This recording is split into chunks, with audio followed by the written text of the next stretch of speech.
¿Qué tal? Qué gusto que nos acompañe el día de hoy.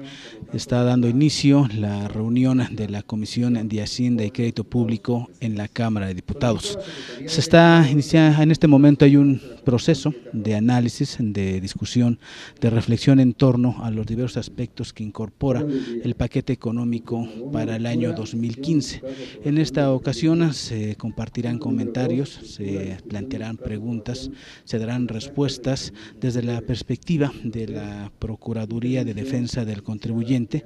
Asiste precisamente para responder los cuestionamientos la licenciada Diana Rosalía Bernal Ladrón de Guevara, y también, por supuesto, en esta reunión asiste el maestro Pedro Ángel Contreras López, director general del Centro de Estudios de las Finanzas Públicas de esta Cámara de Diputados.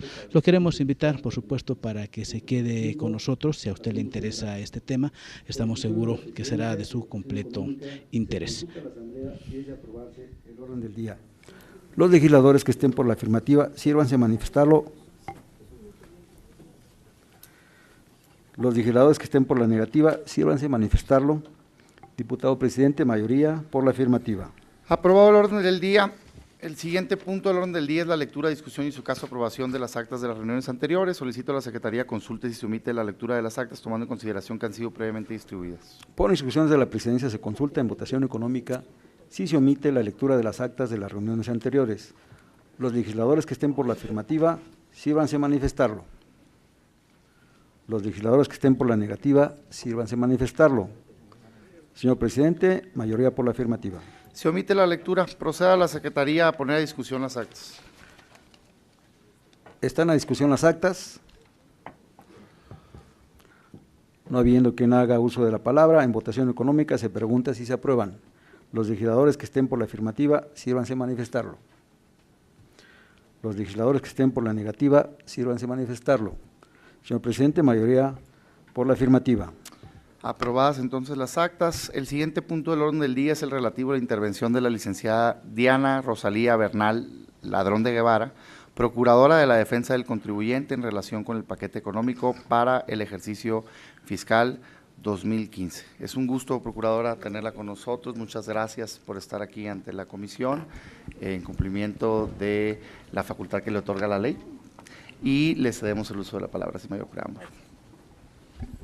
Bueno, muchas gracias, señor presidente de la Comisión de Hacienda y Crédito Público de esta honorable Cámara de Diputados, diputado Damián Cepeda Vidales, y muchas gracias a las diputadas y a los diputados que están integrando esta comisión. Ante todo, quiero manifestar desde luego mi respeto absoluto a esta legislatura, a todo el importante trabajo que ha venido realizando, y mi reconocimiento por el apoyo que se ha dado a esta Procuraduría, y sobre todo también por permitirnos en esta mañana estar aquí con ustedes para presentarles algunos puntos que consideramos pueden resultar de su interés. Voy a pedir que ponemos la presentación. Y nuestra primera lámina, en forma breve, queremos decir cómo va este organismo que fue creado precisamente por el Congreso de la Unión. Este organismo ya en 37 meses de entrada en funciones,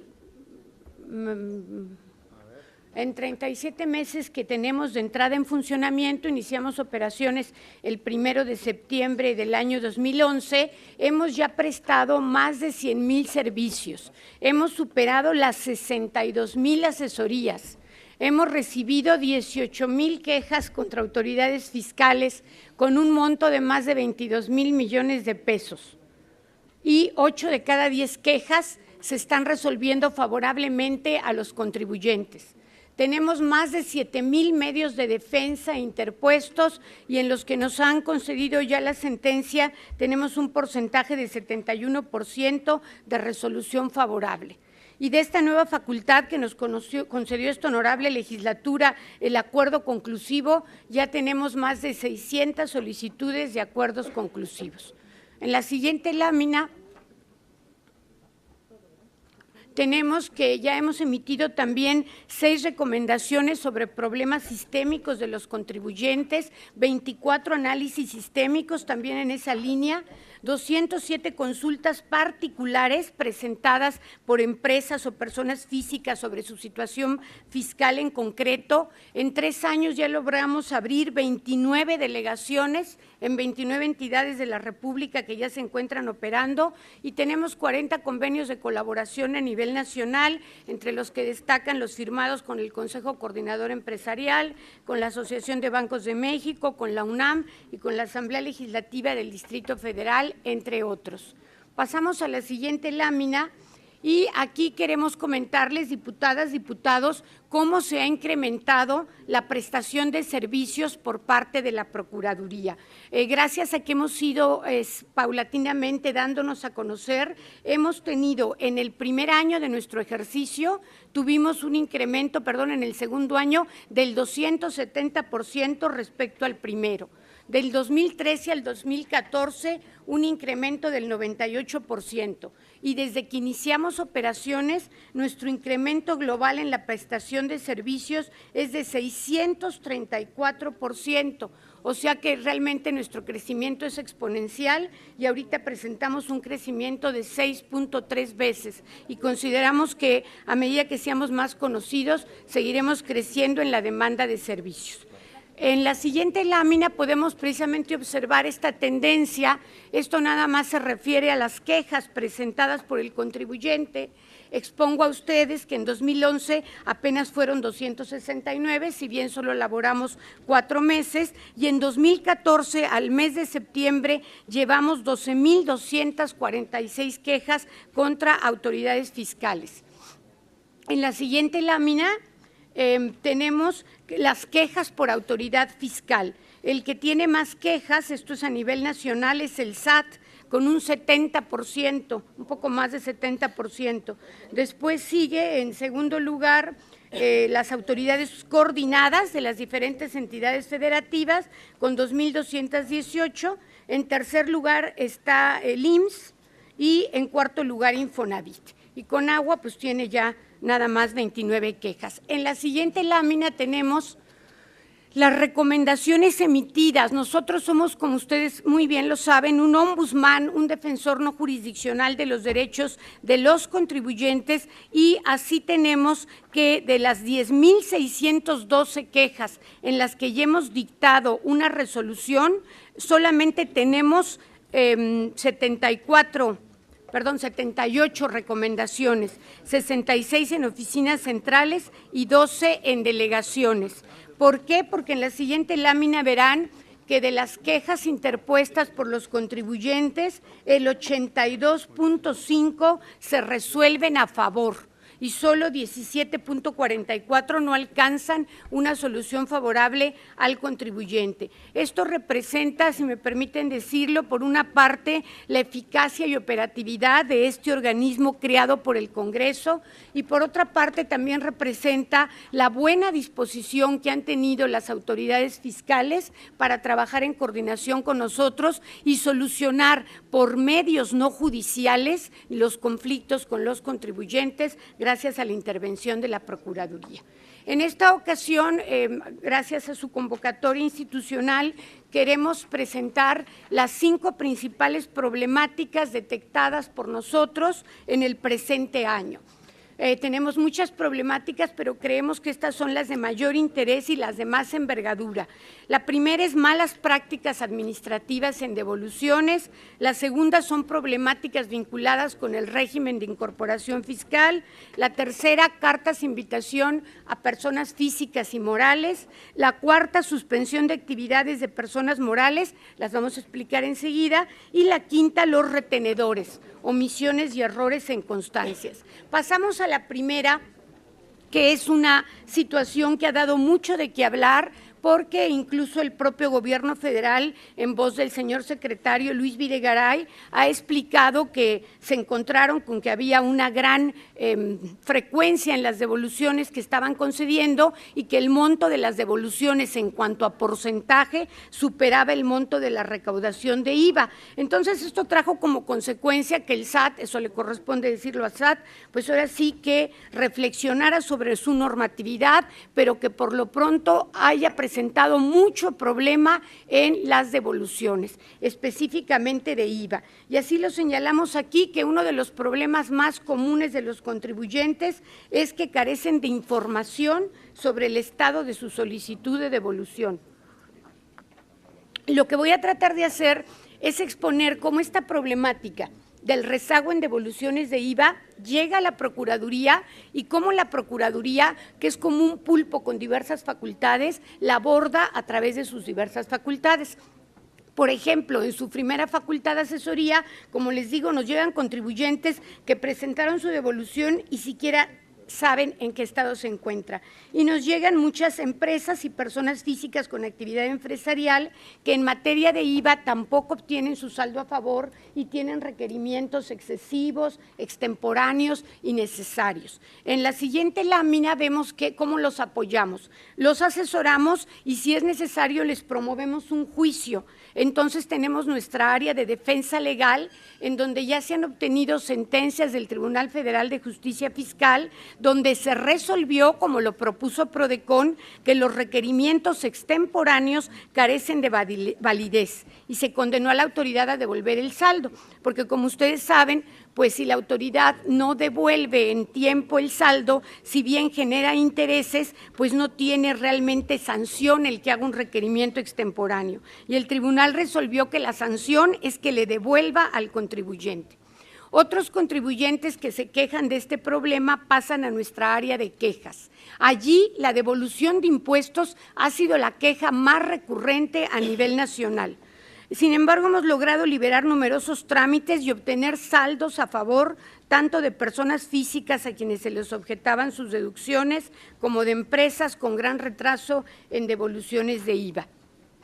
En la siguiente lámina veremos que este problema también lo ha abordado nuestra área, nuestra subprocuraduría de análisis sistémico. Estudiamos el retraso en las devoluciones de IVA como una problemática realmente ya sistémica, generalizada de los contribuyentes. Y por eso emitimos aproximadamente hace 3 meses nuestra recomendación sistémica 3/2014, donde propusimos al SAT, pues en primer lugar que dejara a un lado atrás estas malas prácticas consistentes en retrasar, desistir o negar las solicitudes de devolución y recomendamos al SAT lo siguiente: que publique en su portal de internet información veraz y actualizada, que emita sus requerimientos dentro de los plazos legales, que realice requerimientos congruentes y lógicos con la solicitud de devolución, absteniéndose de los excesivos, que resuelva el fondo de las solicitudes de devolución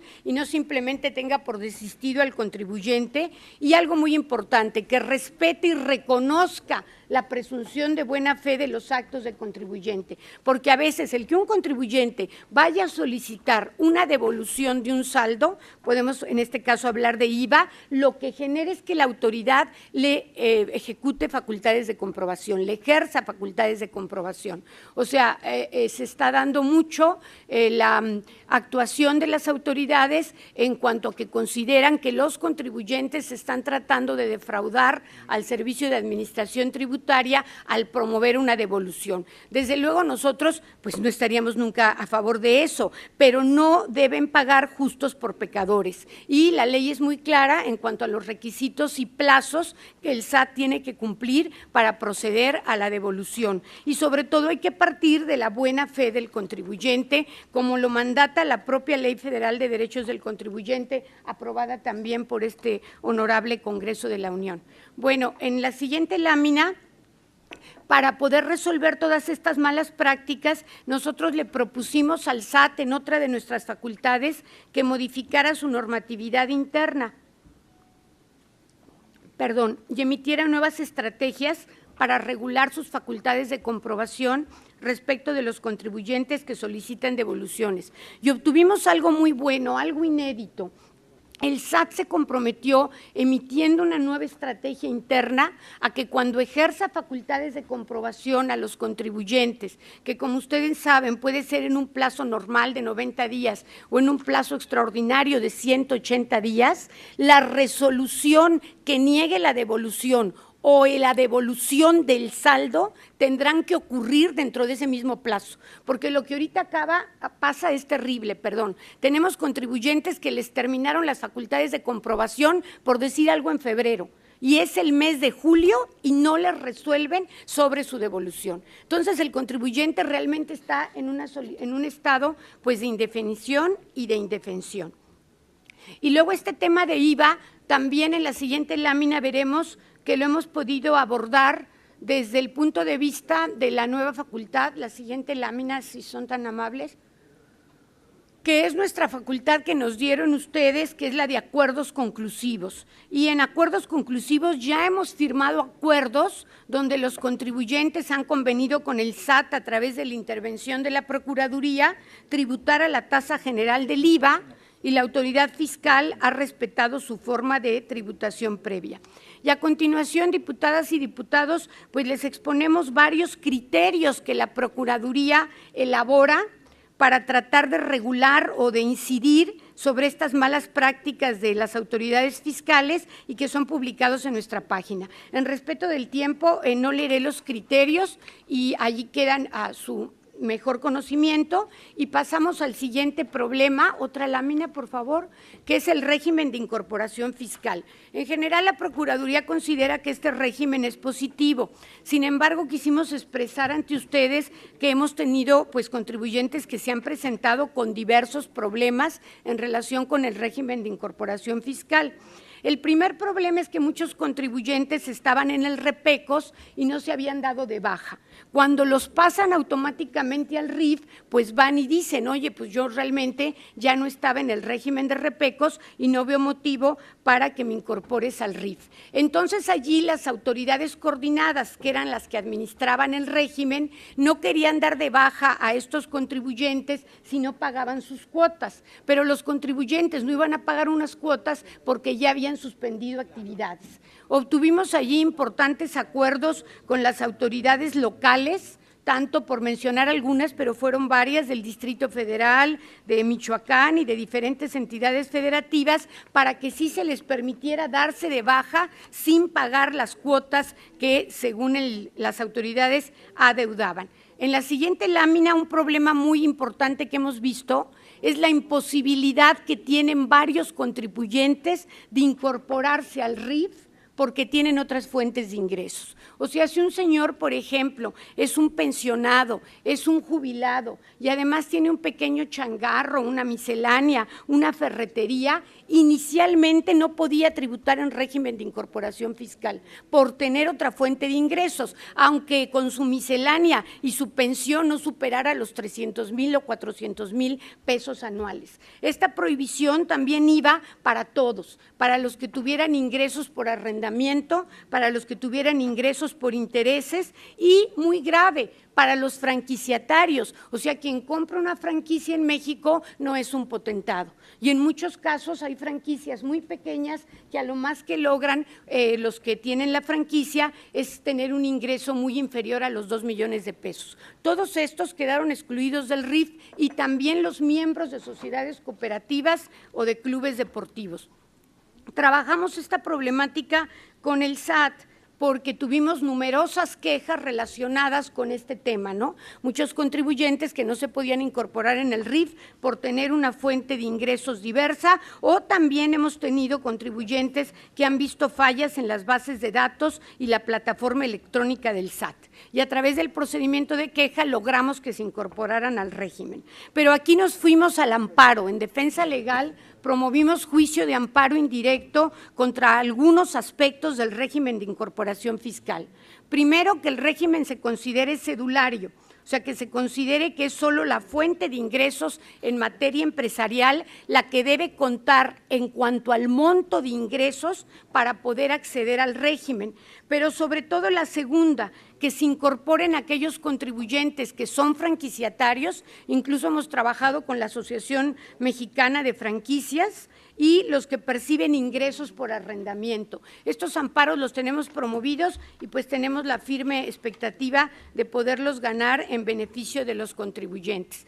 Y como les comentaba yo, esta problemática que observó Prodecon de que los asalariados, los pensionados, los que perciben intereses no podían incorporarse al RIF, fue planteada directamente por su servidor al jefe del SAT, y así se obtuvo que el SAT publicara diversas reglas misceláneas. Gracias a estas reglas misceláneas, aunque tú seas miembro de una asociación deportiva o bien seas miembro de una sociedad cooperativa o seas asalariado, pensionado, percibas intereses, podrás incorporarte al RIF gracias a la resolución miscelánea. Sin embargo, de una manera muy respetuosa, considero que más bien esta es una falla de estructura de la ley que pudiera ser subsanada para que hubiera la seguridad jurídica por parte de todas estas personas de que podrán tributar en el régimen de incorporación fiscal y no tuviéramos que depender de reglas que fueron muy bienvenidas porque solucionaron la problemática, pero que desde luego pues no están a la altura de lo que es la propia ley fiscal. Luego en RIF también hemos hecho toda una investigación sistémica de contribuyentes del sector rural, porque sus ingresos son muy bajos y porque además pues tienen muy poca cobertura en el servicio de Internet. Hicimos toda una investigación en esa materia con el SAT, con el propio INEGI, a quien preguntamos qué localidades contaban con este servicio, y la disponibilidad de una computadora. ¿Qué ha sucedido? Pues que también por regla miscelánea se dieron facilidades especiales al sector rural. Y Prodecon obtuvo pues algo que consideramos muy bueno, obtuvimos que el SAT se pronuncie sobre que el régimen de incorporación fiscal es de 10 años a partir de cuando tú te incorpores, a partir de cuando el contribuyente se incorpore. O sea, los contribuyentes que se incorporen en 2015, según este criterio del SAT, van a seguir teniendo una tasa cero en impuestos sobre la renta y van a gozar de los 10 años de minoración de impuesto. Esto, si bien deriva desde luego del Congreso, da seguridad jurídica el que el SAT defina que efectivamente a partir de que el contribuyente se incorpore, si en el año 2015, 2016, 2017 se inician los 10 años de reducciones de impuestos. Bueno, voy a saltarme el tema de cartas de invitación por respeto al tiempo que ha dispuesto para mí esta honorable Comisión de Hacienda, y vamos a pasar unas 2 láminas más, por favor. Allí está bien. Vamos a ver un problema que pues parecería menor, pero que es grave. Las personas morales, las empresas en México, no se les acepta el aviso de suspensión de actividades. En nuestras oficinas de asesoría han llegado numerosas personas morales a través de sus representantes diciendo que el SAT no les acepta su aviso de suspensión de actividades. El contribuyente tiene una pequeña empresa, por situaciones económicas la deja de operar, pero no quiere disolver la sociedad, no quiere liquidarla, quiere esperarse a un mejor momento para volverla a operar. Si fuera persona física, podría dar un aviso de suspensión de actividades y después reactivar su actividad. Como es persona moral, si no se liquida, si la sociedad no se disuelve, el SAT no acepta el aviso de suspensión de actividades. Esto es muy grave porque aunque la sociedad no esté trabajando, tiene que seguir presentando todos los avisos, las declaraciones son mensuales de sus impuestos. Entonces nos fuimos en la siguiente lámina a juicio y lo ganamos. Hemos ganado varios juicios donde los tribunales han ordenado al SAT que acepte el aviso de suspensión de actividades de las personas morales. Y también hemos tenido numerosas quejas. En este aspecto sí no nos ha aceptado la recomendación el SAT, pero estas quejas de muchas personas morales las acumulamos, emitimos esta recomendación 4 de 2014, donde le pedimos al SAT que sí acepte estos avisos de suspensión de actividades. Y finalmente, además de esa recomendación de ciertos contribuyentes, se emitió una general, una sistémica, que abarca a todos y que es la 2 de 2014, y estamos trabajando con el SAT nuevamente en un proyecto de regla que sí permita a las personas morales presentar el aviso de suspensión de actividades. Como otra problemática que es muy grave para las personas físicas asalariadas y que también le hemos tenido mucho, es la que padecen aquellas personas que tienen una constancia de retenciones por parte de su patrón. Con base en esa constancia de retenciones solicitan una devolución de saldo de impuestos sobre la renta y el SAT simplemente les contesta que no procede porque la declaración informativa de retenciones que dio el patrón no coincide con la constancia del contribuyente. En otras palabras, el patrón está informando al SAT que retuvo una cantidad menor a la que aparece en la constancia de retenciones que el propio patrón le expidió al trabajador como impuesto retenido. Entonces, sí quiero comentarles que estos trabajadores estaban en un total y absoluto estado de indefensión, ya que el SAT considera que él no puede requerir al patrón para que arregle la constancia. Y los trabajadores acudían ante los patrones, los cuales tampoco les hacían caso en la modificación de las constancias.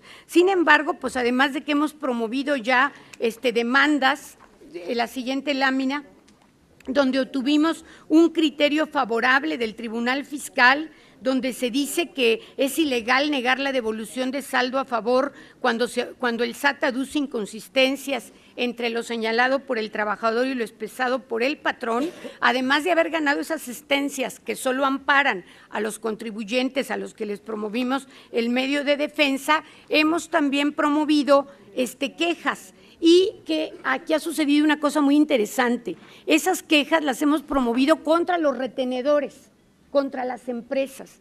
Y la verdad, yo quiero reconocer al empresariado mexicano.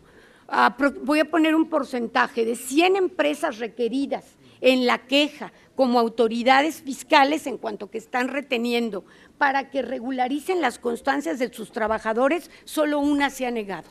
Las demás empresas han regularizado esas constancias y esto ha permitido a los trabajadores obtener la devolución de su saldo. Bueno, rápidamente comentaré en la lámina que sigue, por favor. En la que sigue, queremos comentar que tenemos otras problemáticas sistémicas en las que hemos tenido éxito con el SAT. Logramos que el SAT dé de alta en el RFC a los mayores de 16 años, pero menores de edad. Estos jóvenes que querían incorporarse al trabajo formal y que muchas veces provienen de familias disfuncionales, no se podían dar de alta en el RFC y entonces las empresas no los aceptaban como trabajadores. ¿Por qué no se podían dar de alta? Porque el SAT exigía que los acompañara sus padres o tutores. Y estos jóvenes, pues muchas veces provienen de familias desintegradas y lo que no tienen esta posibilidad de ser acompañados de sus padres. Entonces obtuvimos, esto fue una petición del sector empresarial, que el SAT acepte que se den de alta a estos muchachos, estas muchachas, sin necesidad de acudir con sus padres o tutores. Y también logramos que el SAT emitiera otra regla en relación con el CFDI de nómina. Como ustedes saben muy bien, ahora cualquier pago de salario u otras prestaciones laborales que el patrón haga al trabajador tiene que venir en comprobante fiscal digital por internet. Sin embargo, acudió con nosotros el sector empresarial y nos comentaban, oye, yo le pago a mi trabajador semanalmente, oye, yo le pago diario, oye, yo le pago quincenalmente, una maquiladora, yo tengo 5,000 trabajadores, les pago semanalmente, ¿cuántos FDIs tengo que emitir? Entonces el SAT, a petición de la Procuraduría, emitió nuevamente una regla miscelánea donde está permitiendo que independientemente de cómo le pagues a tu trabajador, puedas hacer un CFDI mensual, aunque tu pago sea quincenal o semanal.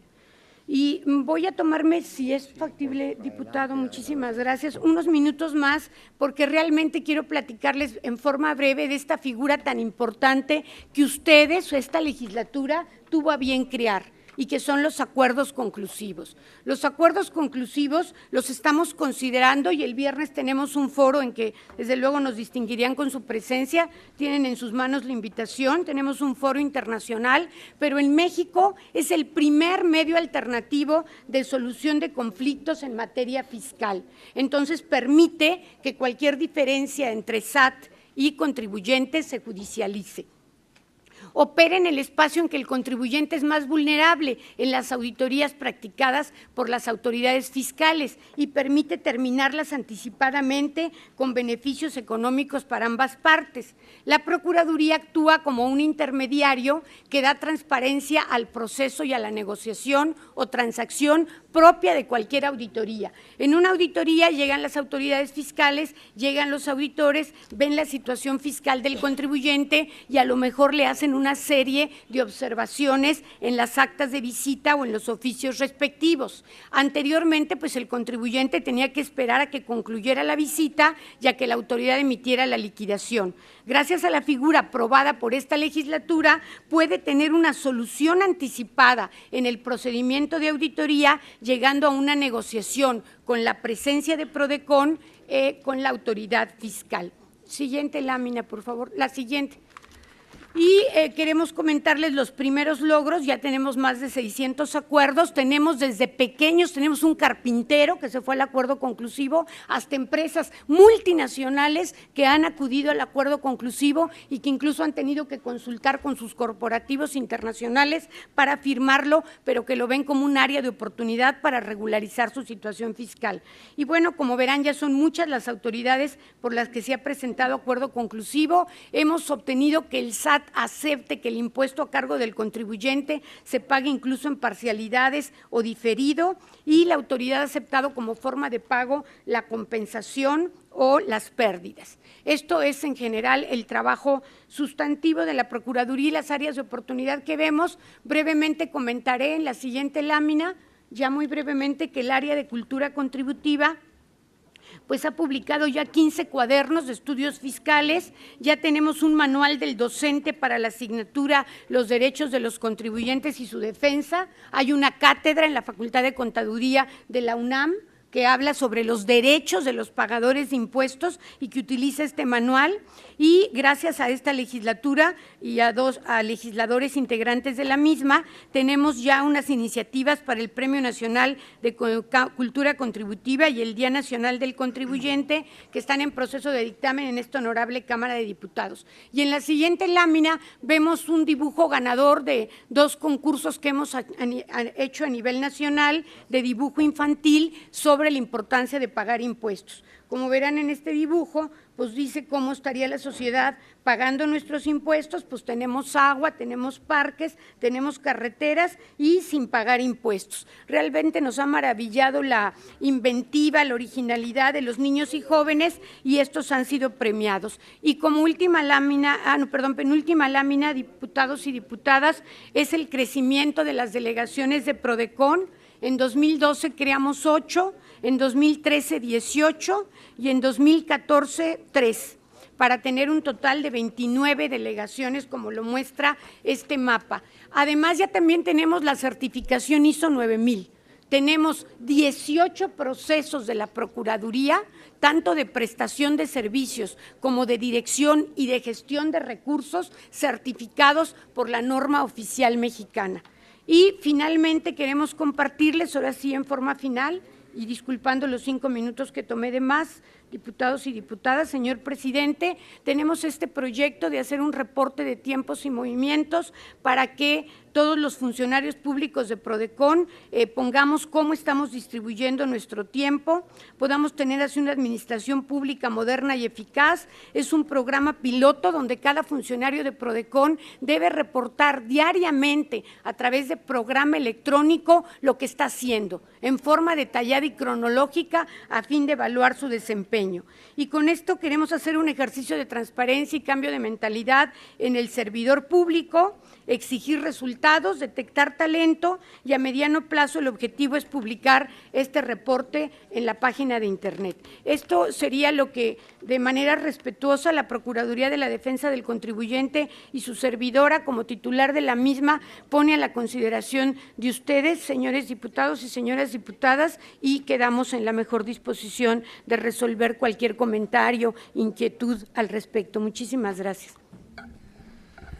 Gracias a usted, Procuradora, licenciada Diana Rosalía Bernal, por esta intervención. Se agradece que además de hacer recomendaciones muy puntuales, lo cual creo que es de mucho beneficio para la comisión, nos comparta los resultados que ha tenido la dependencia a su cargo en estos 37 meses de creación, destacando, y de veras que da gusto escuchar que el 82% de las recomendaciones han sido aceptadas por parte del gobierno. Enhorabuena. Empezamos entonces a la ronda de preguntas. Se le concede la palabra a la diputada María San Juana Cerda Franco, del Grupo Parlamentario Nueva Alianza. Tiene usted la palabra, señora diputada. Gracias, presidente. Buenos días, señora procuradora. Bienvenida. Con el gusto de saludarla y también reconocerle el trabajo en relación a los resultados que nos está proporcionando. Mi reconocimiento. Quiero referirme al paquete económico para el ejercicio fiscal 2015, señora procuradora, el que hoy discutimos, y en especial la Ley de Ingresos de la Federación, guarda una relación intrínseca con la labor de la Procuraduría de la Defensa del Contribuyente, ya que es el instrumento legal a través del cual se autorizan las diversas contribuciones que deberán recaudarse durante el ejercicio fiscal. Derivado de lo anterior, mi grupo parlamentario reconoce la labor de la Procuraduría de la Defensa del Contribuyente ante la necesidad de fortalecer la relación entre las autoridades fiscales y los contribuyentes, creando un espacio neutral de encuentro, acuerdos y confianza mutua. En tal sentido, la PRODECON tiene por objeto proteger los derechos y garantías de los contribuyentes mediante la asesoría, representación y defensa, así como la recepción de quejas y, lo que es de suma importancia, la emisión de recomendaciones en materia fiscal, lo cual lo vimos reflejado ahorita al detalle en su informe, por lo que mi primera pregunta la voy a limitar solamente a preguntarle en función de los acuerdos conclusivos. Esta figura nueva, ya usted nos dio una estadística. Yo quisiera referirme solamente cuáles son las dificultades que ha presentado el cumplimiento de estos acuerdos conclusivos, es decir, con qué dificultades ha encontrado la Procuraduría que podamos atender desde nuestro ámbito de competencia y poder resolverlo, ¿no?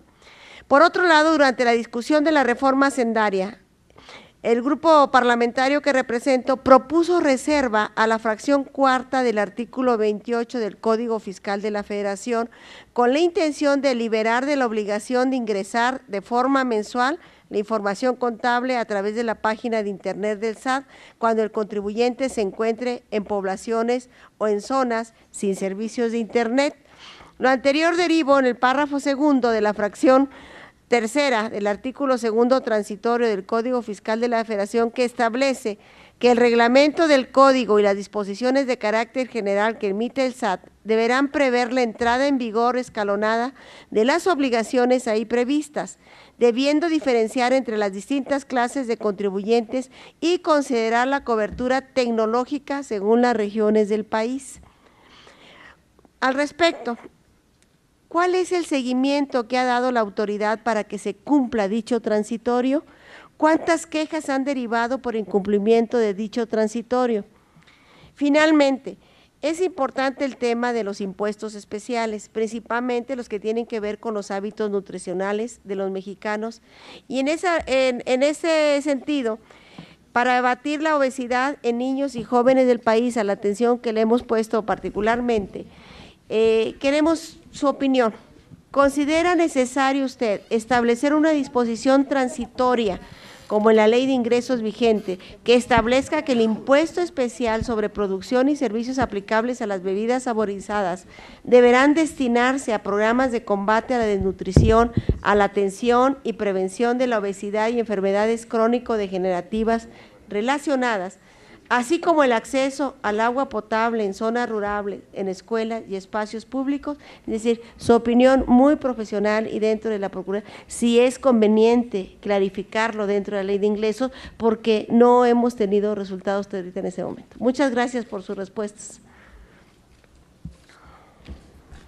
Agradecemos a la diputada. Ahora toca el turno del diputado Juan Ignacio Samperio Montaño, del Grupo Parlamentario de Movimiento Ciudadano. Gracias, señor presidente. Bienvenida, señora procuradora, licenciada Diana Bernal Landrón de Guevara, a esta Cámara. Hemos escuchado con atención su exposición, las estadísticas que nos ha dado todo eso, y eso nos habla de un excelente trabajo por parte de usted en la institución que representa. Sin embargo, tenemos una pregunta y esta es en el sentido de los embargos que realiza el SAT en la inmovilización de las cuentas bancarias, las negativas que tienen estos para devolver estos saldos a favor y en las auditorías realizadas. Y la pregunta en concreto es la siguiente. En este sentido, la Procuraduría a su cargo está actuando ya en el momento en que se congelan las cuentas al contribuyente, pero la situación es que éste queda paralizado económicamente para seguir operando en su industria, en su comercio o en su ejercicio de vida cotidiano, ¿no? Por lo que no solo le afecta en el sentido comercial, sino que también en el sentido laboral, porque muchas veces al embargarle sus cuentas, pues no cuenta para cubrir las nóminas de sus trabajadores, y además caería en un incumplimiento que le acarrearía mayores consecuencias jurídicas. Además de que la autoridad fiscal llega a tardarse hasta 1 año para realizar el descongelamiento de dichas cuentas. La institución a su cargo está promoviendo amparos en contra de estas prácticas. ¿Qué avances tenemos al respecto? Ya que lo anterior inhibe la economía y son medidas cautelares que frenan el crecimiento y flujo del efectivo, por lo que se afectan los ingresos federales y se disminuyen las ganancias de los contribuyentes. Por sus respuestas, muchas gracias, licenciada. Le cedemos la palabra al diputado David Pérez Tejada Padilla, representante del Grupo Parlamentario del Partido Verde Ecologista de México. Adelante, diputado. Muchas gracias, presidente. Primero que nada, en nombre del Grupo Parlamentario del Partido Verde Ecologista de México, felicitarla, señora Procuradora, y a su equipo de colaboradores, porque se nota, como ya lo comentaron aquí algunos de mis compañeros, la labor titánica que vienen desempeñando ahí en la Procuraduría, ¿no? No es tarea fácil y sabemos que ustedes pueden ser vistos como el malo de la película para el SAT, ¿no? Al ser el ombudsman, como bien comentaba, de los contribuyentes, ¿no? Mi pregunta va en relación a 2 temas. Primero que nada, me gustaría saber si el sector de manufactura y maquiladora de exportación ha presentado ante ustedes algún tipo de denuncia, viendo que ustedes también se adentran en malas prácticas administrativas o sistémicas también, en cuanto al sistema BUSEM, o también que es la ventanilla única del comercio exterior mexicano, o por otro lado, ahora con el proceso de certificación que se está realizando, porque es un tema que me preocupa bastante, ya que tanto en la comparecencia del doctor Videgaray como de los subsecretarios de ingresos y egresos que aquí vinieron ante esta comisión, les comentaba que la reforma hacendaria no termina todavía de implementarse, sino que nosotros lo que dejamos estipulado fue que en enero de 2015 entrará en vigor el IVA en las importaciones temporales de ese sector.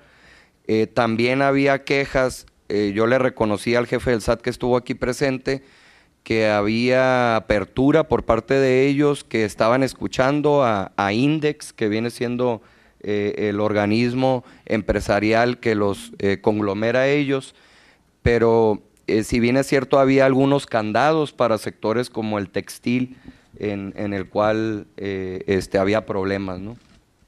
Entonces me gustaría saber si tienen algo al respecto. Y por otro lado, sí me preocupa, que yo sé que esta es una cuestión en cuanto a los amparos que se promueven, pero la cuestión, cuando usted vino en una ocasión aquí a comparecer también, yo le comentaba en la parte de la difusión, ¿no?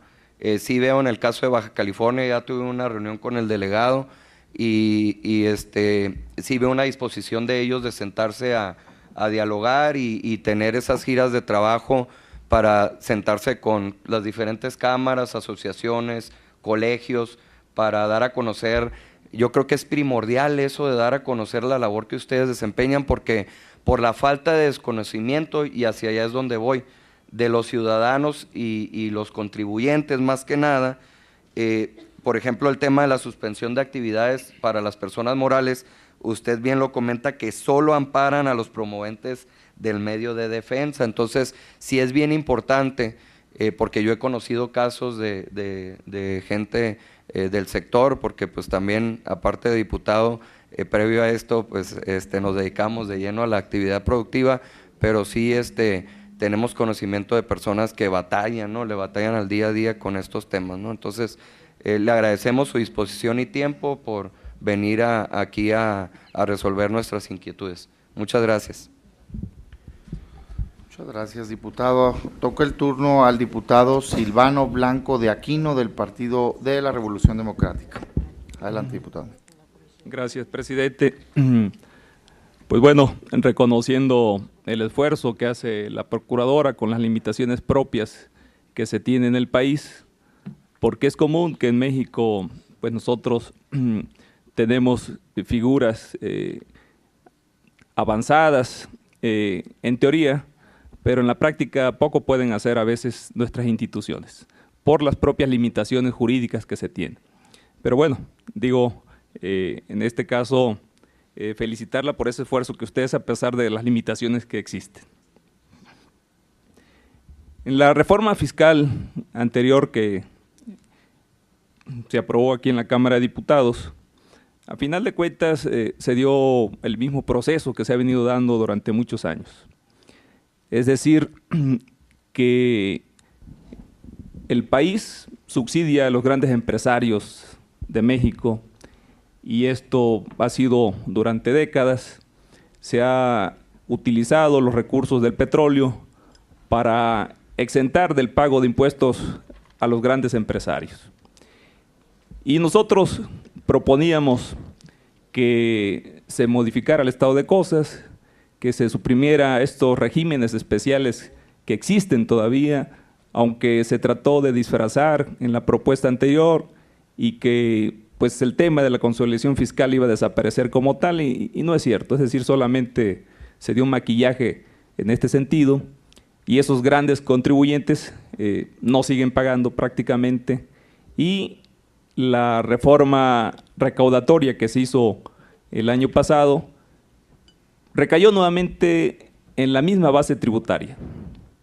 Es decir, se hizo ahí pues un acuerdo para efecto de que a final de cuentas se homologara el IVA en las fronteras. Esto efectivamente le permite al gobierno federal pues mejorar su recaudación a través del impuesto, pero siempre recae en la gente que ya a final de cuentas está pagando sus impuestos. Y bueno, pues lógicamente que nosotros no compartimos esa política económica en la cual se siga afectando a la gran mayoría de los mexicanos y beneficiando a una clase privilegiada en nuestro país. Nosotros sabemos quiénes son esas empresas. No ha habido ánimo de este gobierno ni de los gobiernos anteriores, son exactamente lo mismo. El PRI y el PAN tienen la misma política económica de seguirle sirviendo a estos grandes empresarios nacionales e internacionales, y derivado de eso pues se sigue afectando a la gran población en México. En ese sentido, pues nosotros puntualizar que queremos preguntarle, Procuradora, ¿cómo podrá ser más eficiente la Procuraduría de la Defensa del Contribuyente cuando las diversas leyes fiscales han sido modificadas para dar las mayores facilidades a las autoridades hacendarias en detrimento de la seguridad jurídica de los contribuyentes? También conocer, Procuradora, cuál es su opinión respecto a los gravámenes, alimentos no básicos con alto contenido calórico y bebidas saborizadas, así como la homologación del IVA en las fronteras y el régimen de incorporación fiscal. Decir que en este régimen, como usted bien lo sabe, el gobierno federal acaba de impulsar un nuevo programa, lo cual quiere decir que efectivamente no le resultó exitoso lo previsto en el año anterior, y ahora hay una nueva embestida para efecto de que, pues, sobre todo quienes están en la economía informal, pues puedan a final de cuentas incorporarse como contribuyentes en nuestro país. Pero bueno, derivado de la situación de corrupción que se vive en México, de que a final de cuentas todos sabemos que los recursos públicos no se utilizan de la forma como nosotros quisiéramos, Entonces, pues las preguntas serían en ese sentido, señora Procuradora. Muchas gracias. Muchas gracias, diputado, por su participación. Le cedemos la palabra a la diputada Margarita Licea González, en representación del Grupo Parlamentario del Partido Acción Nacional. Tiene usted la palabra, diputada. Sí, muchas gracias. Muy buenos días a todas y a todos. Saludo con mucho cariño a Diana, que estás acá, a la Procuradora de la Defensa del Contribuyente y bueno, al equipo de trabajo que también el día de hoy están aquí, algunos funcionarios de la PRODECON acompañándolos y a todos ustedes. Realmente creo que es muy valiosa la participación de la PRODECON en una comisión como la que nosotros tenemos esta alta responsabilidad. Escuchamos ahorita de algunas de las actividades que ha hecho la PRODECON, me parece muy interesante porque son como de los dolores vigentes que tiene la sociedad en materia de contribuir con los impuestos. Y quiero felicitar, pero más que felicitar, agradecer ese trabajo que están haciendo ustedes a favor de estos temas y que yo creo que lo que hace falta ahí es más que nada hacerle difusión para que más contribuyentes pues tengan cercanía con ustedes y esa soledad que han encontrado por parte del gobierno federal en temas de ser escuchados, pues esa soledad se convierta más bien en un acompañamiento que esta institución en la que ustedes trabajan, pues realmente está creada para ello. A nosotros nos preocupa y hemos estado platicando sobre eso y ahorita yo escuché en la exposición que usted hace de que usted ve bien el RIF, que le parece que es un mecanismo que es bueno. A mí me gustaría conocer como más allá de por qué usted lo ve que es bueno, porque sin duda pues estar al frente de la Procuraduría del contribuyente sabe perfectamente que México pues el pago de sus impuestos le ha dificultado, sobre todo los mecanismos. A lo mejor vemos cómo sí pueden cumplir, pero creo que el problema serio está en los mecanismos que vienen dentro de estos procedimientos.